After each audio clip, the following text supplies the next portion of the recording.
Good morning Odisha. आज हूँ मार्च 14 तारिख शनिवार। चलतु केतोटी गुरुत्वपूर्ण खबर पर नजर पकाइबा। सेतिपाई वीडियोटी को शेष पर्यंत देखंतु।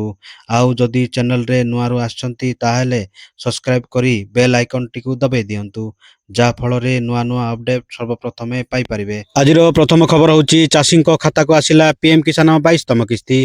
केंद्र सरकार मार्च 13 तारिख रे प्रधानमंत्री किसान सम्मान निधि बा पीएम किसान योजना रे 22तम किस्ती जारी करिसंती। एही योजना अधीन रे 9 कोटी रु अधिक चाषी बैंक अकाउंट रे सीधा सड़क 2000 टंका जमा करा जायछि। सरकार एही किस्ती गुडी को डीबीटी माध्यम रे चाषी बैंक अकाउंट को स्थानांतर करिसंती। उल्लेखनीय जे पीएम किसान योजना 2019 मसिया रे आरंभ होइतिला। एही योजना माध्यम रे चाषी माने वार्षिक 6000 टंका आर्थिक सहायता पाई थांती। एही राशि तीनोटी समान किस्ती रे बंटन करा जाए, अर्थात प्रति 4 मासरे चाषी माननकु 2000 टंका एक किस्ती पठा जाए। एही योजना अधीन रे सरकार पूर्वरु चाषी माननकु 21 किस्ती प्रदान करि सारिचंती। एबे चाषी माननकु निरंतर आर्थिक सहायता प्रदान करिया पई 22तम किस्ती गतकाली जारी करछंती बोली सूचना मिलिछि।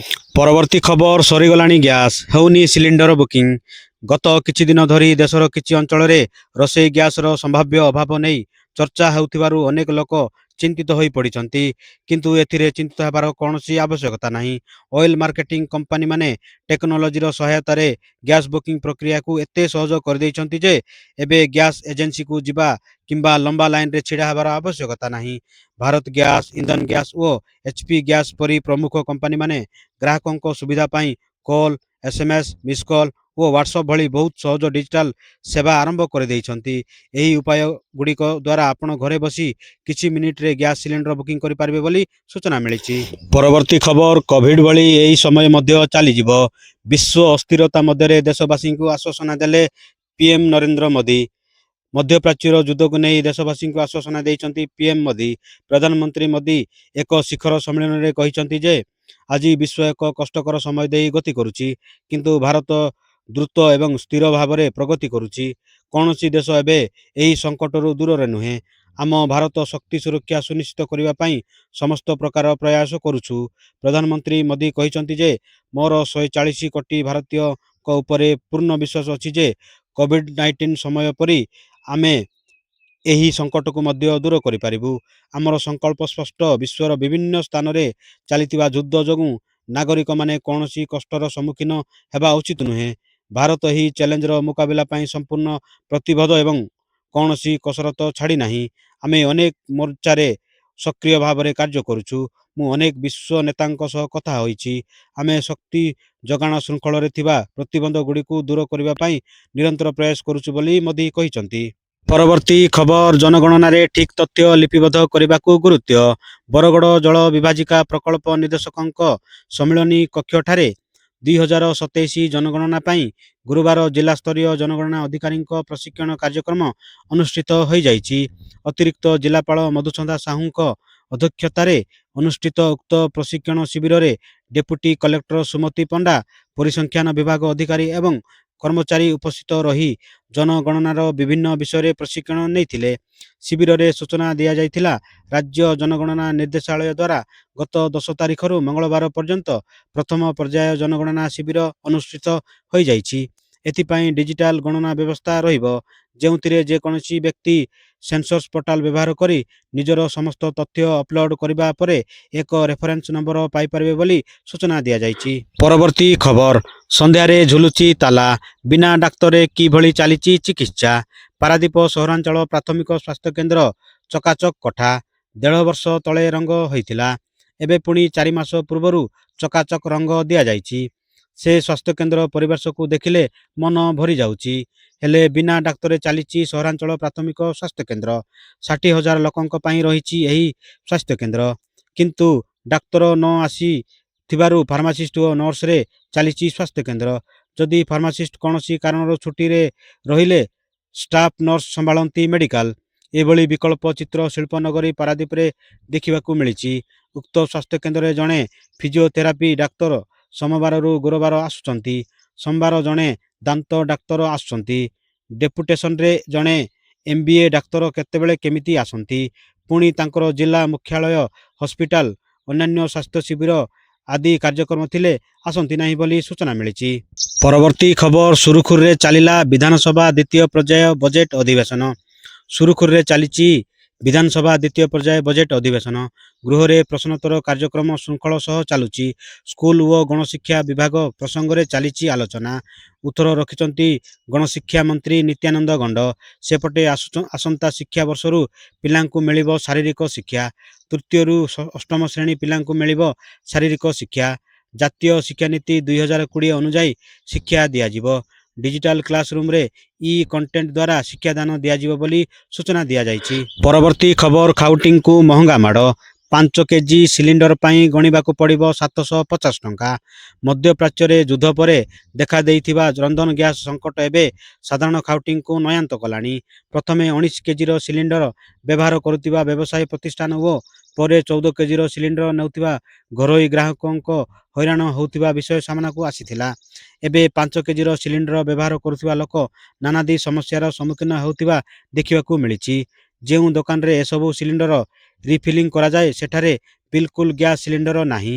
ଯେଉଁ ଅଳ୍ପ କିଛି ଦୋକାନରେ ଏଭଳି ଗ୍ୟାସ୍ ସିଲିଣ୍ଡର ଅଛି ସେମାନେ ଉଚ୍ଚା ଦରରେ ଅର୍ଥାତ୍ ଗ୍ୟାସ୍ କେଜି 140ରୁ 150 ଟଙ୍କା କରି ନେଉଛନ୍ତି।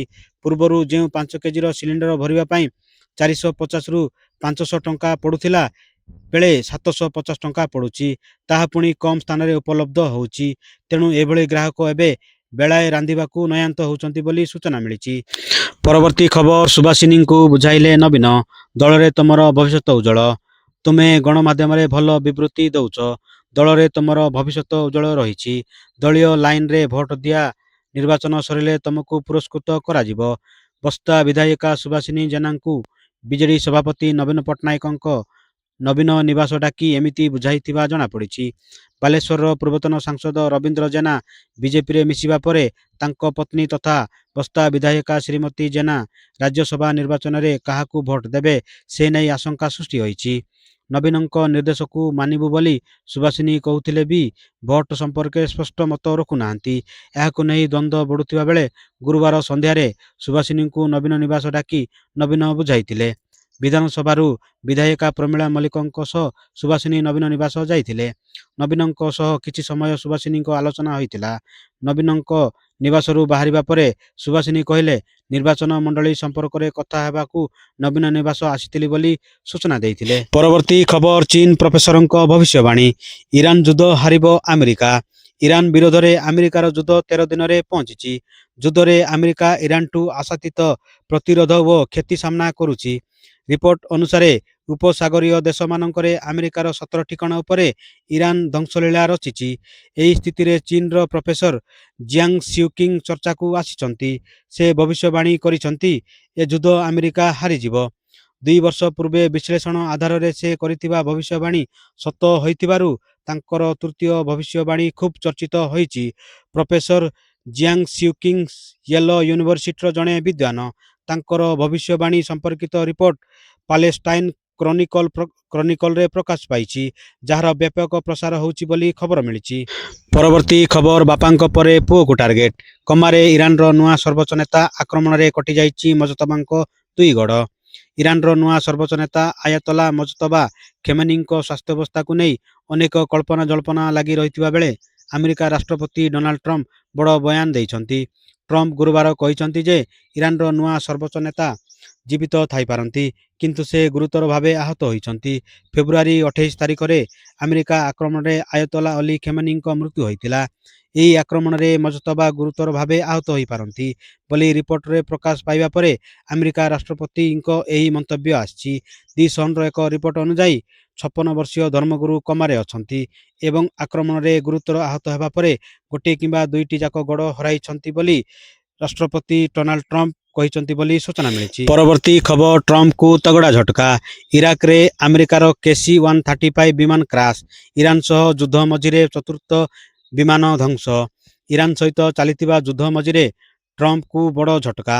ଆମେରିକୀୟ ବାୟୁସେନା ରିଫ୍ୟୁଲିଂ ବିମାନ ଇରାକରେ ଦୁର୍ଘଟଣାଗ୍ରସ୍ତ ହୋଇଛି, ଯାହାର ଉଦ୍ଧାର କାର୍ଯ୍ୟ ଏବେ ଜାରି ରହିଛି। ଏନେଇ ଆମେରିକୀୟ ସେନା ସୂଚନା ଦେଇଛନ୍ତି। ସେନା କହିଛି ଯେ ବିମାନଟି ଇରାନ ବିରୁଦ୍ଧରେ ଆମେରିକୀୟ ସାମରିକ ଅଭିଯାନରେ ଅଂଶଗ୍ରହଣ କରୁଥିଲା। କିନ୍ତୁ ଏହି ଦୁର୍ଘଟଣା ଶତ୍ରୁମାନଙ୍କ ଗୁଳି ଯୋଗୁଁ ହୋଇନାହିଁ। ମଧ୍ୟପ୍ରାଚ୍ୟରେ ସାମରିକ ଅଭିଯାନ ତଦାରଖ କରୁଥିବା ଆମେରିକାର କେନ୍ଦ୍ରୀୟ କମାଣ୍ଡ ଏକ ବିବୃତ୍ତି ଜାରି କରି ନିଶ୍ଚିତ କରିଛି ଯେ ଦୁଇଟି KC-135 ରିଫ୍ୟୁଲିଂ ବିମାନ ଏହି ଦୁର୍ଘଟଣାର ସାମିଲ ଥିଲା। ଗୋଟିଏ ବିମାନ ସୁରକ୍ଷିତ ଭାବରେ ଅବତରଣ କରିଥିଲା, ଅନ୍ୟଟି ପଶ୍ଚିମ ଇରାକରେ ଦୁର୍ଘଟଣାଗ୍ରସ୍ତ ହୋଇଥିଲା ବୋଲି ସୂଚନା ମିଳିଛି। ପରବର୍ତ୍ତୀ ଖବର 2027 ବିଶ୍ୱକପ୍ ଉପରେ BCCIର ନଜର। ରୋହିତ ବିରାଟଙ୍କୁ ନେଇ ବଡ଼ ପ୍ଲାନ୍। T20 ବିଶ୍ୱକପ୍ ସଫଳତା ପରେ ଏବେ BCCIର ପରବର୍ତ୍ତୀ ଟାର୍ଗେଟ ହେଉଛି 2027 ଦିନିକିଆ ବିଶ୍ୱକପ୍। 2021 ପରଠାରୁ ଦୀର୍ଘ ପ୍ରତୀକ୍ଷିତ ଏହି ଟ୍ରଫି ହାସଲ ପାଇଁ ରୋହିତ ଶର୍ମା ଓ ବିରାଟ କୋହଲିଙ୍କୁ ନେଇ ଏକ ସ୍ୱତନ୍ତ୍ର ରଣନୀତି ପ୍ରସ୍ତୁତ କରାଯାଇଛି। ରିପୋର୍ଟ ଅନୁଯାୟୀ IPL 2026 ଶେଷ ହେବା ପରେ ଟିମ୍ ଇଣ୍ଡିଆର ସମ୍ପୂର୍ଣ୍ଣ ଧ୍ୟାନ ଦିନିକିଆ ଫର୍ମାଟ ଉପରେ ରହିବ। ରୋହିତ ଓ ବିରାଟଙ୍କୁ ଅଧିକରୁ ଅଧିକ ଅଭ୍ୟାସ ସୁଯୋଗ ଦେବା ପାଇଁ BCCI ଆଗାମୀ ବିଶେଷ ଗସ୍ତରେ ଅତିରିକ୍ତ ଦିନିକିଆ ମ୍ୟାଚ୍ ଖେଳିବାକୁ ନିଷ୍ପତ୍ତି ନେଇଛି। ନ୍ୟୁଜିଲାଣ୍ଡ ଭଳି ଅନେକ ବିଦେଶୀ ବୋର୍ଡ ମଧ୍ୟ ଭାରତ ସହ ଅଧିକ ଦିନିକିଆ ଖେଳିବାକୁ ପ୍ରସ୍ତାବ ଦେଇଛନ୍ତି, ଯାହାକୁ BCCI ଗ୍ରହଣ କରୁଥିବାରୁ ଜଣାପଡ଼ିଛି। ପରବର୍ତ୍ତୀ ଖବର ଆରମ୍ଭ ହେବା ପାଇଁ ଯାଉଛି IPL ଟିକଟ ବିକ୍ରି। କେମିତି କରିବେ ବୁକିଂ? ଇଣ୍ଡିଆନ୍ ପ୍ରିମିୟର ଲିଗ୍ ବା IPLର 19ତମ ସଂସ୍କରଣର କାର୍ଯ୍ୟସୂଚୀ ପ୍ରକାଶ ପାଇଛି। ଏହି ସଂସ୍କରଣ 28 ମାର୍ଚ୍ଚ 2026ରେ ଆରମ୍ଭ ହେବାକୁ ଯାଉଛି। ଭାରତୀୟ କ୍ରିକେଟ ନିୟନ୍ତ୍ରଣ ବୋର୍ଡ ବା BCCI IPL 2026ର ପ୍ରଥମ 20 ମ୍ୟାଚ୍ ପାଇଁ କାର୍ଯ୍ୟସୂଚୀ ପ୍ରକାଶ କରିଛି। ଏହି ସିଜନର ଉଦ୍ଘାଟନୀ match defending champion royal challengers Bangalore ଏବଂ ସନରାଇଜର୍ସ ହାଇଦ୍ରାବାଦ ମଧ୍ୟରେ ଖେଳାଯିବ। ଏହି ମ୍ୟାଚ୍ ବାଙ୍ଗାଲୋର ଚିନ୍ନାସ୍ୱାମୀ ଷ୍ଟାଡିୟମରେ ଅନୁଷ୍ଠିତ ହେବ। ଏହି କାର୍ଯ୍ୟସୂଚୀ ଘୋଷଣା ସହିତ ପ୍ରଶଂସକମାନେ ଜାଣିବାକୁ ଉତ୍ସାହିତ ଅଛନ୍ତି ଯେ ଟିକେଟ ବିକ୍ରୟ କେବେ ଆରମ୍ଭ ହେବ ଏବଂ ଏହାର ଦାମ କେତେ ରହିବ। ବର୍ତ୍ତମାନ BCCI ଟିକେଟର ବିକ୍ରୟ ସମ୍ପର୍କରେ କୌଣସି ଆନୁଷ୍ଠାନିକ ଘୋଷଣା କରିନାହିଁ। ତଥାପି ଜୋମାଟୋର ଡିଷ୍ଟ୍ରିକ୍ଟ ଆପ୍ରେ IPL ଟିକେଟ ପାଇଁ ଏକ ଖାସ୍ ସେକ୍ସନ ଖୋଲାଯାଇଛି, ଯାହା ବର୍ତ୍ତମାନ କମିଂ ସୁନ୍ ଲେଖା ଆସୁଛି। ଏହା ସୂଚିତ କରେ ଯେ ଟିକେଟ ବିକ୍ରୟ ଆରମ୍ଭ ସମ୍ପର୍କିତ ସୂଚନା ଖୁବ୍ ଶୀଘ୍ର ଉପଲବ୍ଧ ହେବ। ପରବର୍ତ୍ତୀ ଖବର Baahubali heroine Anushka Sethi film shooting ସମୟରେ ହେଲେ ଦୁର୍ଘଟଣାର ଶିକାର।